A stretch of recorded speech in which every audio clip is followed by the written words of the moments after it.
So by this time tomorrow, 20 people in America who are living will be dead.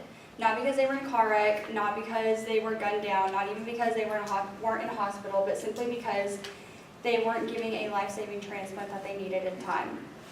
Due to the lack of organ donors in the U.S. alone, people could potentially decrease the average number of deaths per day just by signing up to be an organ donor. One person who signs up can potentially save up to 8 people's life. And I personally known someone who needed an organ transplant and didn't get the opportunity to receive it. So the need for organ donations is constantly growing. And for the next few minutes, I'm going to tell you about the myths of organ donations, why we need organ donors, and the solution to the problem, and how to sign up to be an organ donor. So first, let's talk about the common myths. So over 100,000 people in the U.S. alone are waiting to get an organ transplant right now. Unfortunately, they may never get the call saying that they have a suitable organ for them. There are several myths that steer people away from signing up to be organ donors. So the first myth is people think that their family has to pay for the organ donation. In reality, families don't have to worry about paying for the cost of donating. The cost for organ removal only goes to the transplant recipient, the person receiving the organs. The second myth is that people think they're not in the best shape of health. Any person of age or medical history is able to donate. Whether they're babies up to 100 years old, they can donate. There are a few medical conditions that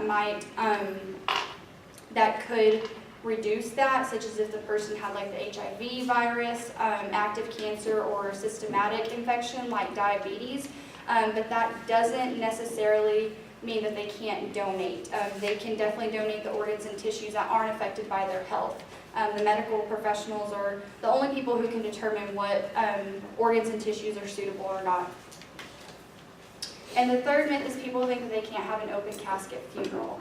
The organ and tissue donation does not interfere with having an open casket funeral. The body is hopefully closed for burial, so there wouldn't be any visible signs of the organ or tissue donation at all. So if someone were to donate their bones, once their bones are removed, they're replaced with rods. And with like skin donations, the doctors usually take a thin layer of skin from like the back side of the person. So because the donor is lying on their back and clothed, no one could tell a difference if they had donated or not. And throughout the whole donation process, the body is treated with care, dignity, and respect. So now that we understand some of the myths that keep people from signing up, let's explore some possible solutions. So the solution for this problem is pretty simple and pretty common sense. We need more people to sign up to be organ donors.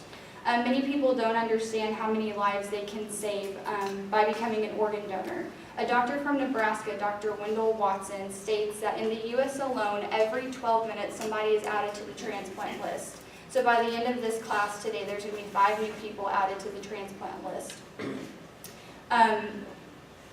One organ donor has the potential to save up to 8 lives. That one person has the potential to improve 60 other people's lives. And that one person has the potential to enhance the eyesight of 2 people. There's also a more intense solution that is in the process of coming up with a new way to donate a liver. A new medical group called New Organ is raising awareness and is going to award $1 million to the first team, a medical group, that creates a way to figure out a bioengineered solution. And how they're going to do this is they're going to find a way they're going to test it on a large animal and keep the animal alive for 90 days without any liver function. So a number of solutions like this is emerging, and it includes the ability to regenerate whole new organs by using stem cells and developing artificial organs. So these advances will definitely help with the demand of the donation shortage. So for those of us who aren't able to figure out how to regenerate a whole new organ, the best thing that we can do is just simply signing up to be organ donors. So now that we know several of the solutions, for our problem, let's look at the action. So the action we must take for this problem is easy, and the best thing is that it won't cost you anything. By signing up for organ donation in your state means that someday you could save a life without even having to be here. Sometimes, like in states like Texas is definitely one of them, and I think 40 other states, they allow you to pick what organs and tissues you want to donate, and you can always update your status anytime if you decide you want to donate more, hopefully not less, but. So it takes 3 easy steps to sign up. The first step is to make the decision to donate, obviously. The second step, there are 2 different ways. You can register online at www.organdonor.gov, or you can go in person to your local DMV.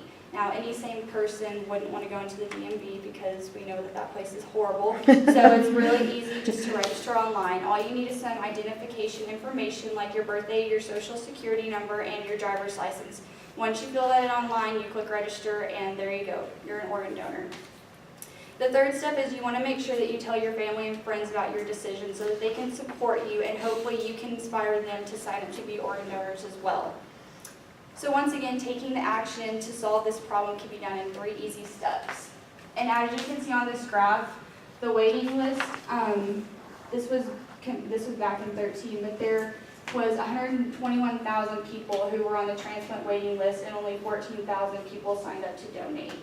So we definitely need a lot more people to donate. And, you know, of course, like most people, when they donate everything, they have passed away, but you can also donate while you're living, you know, blood, bone marrow, a lobe of your lung, a kidney, anything like that. So to conclude, there's a huge shortage for organ donation, and we went over the myths about organ donations, we went over several solutions, and 3 easy steps to take action and sign up to become an organ donor. And I encourage everyone to sign up today, because you could possibly be saving not only 1 life, but 7 other people's lives as well. Thank you. Good job. Thank you. 6:47. Okay. So we're done for today. Please make sure I have your peer evaluations, and good job. Well done.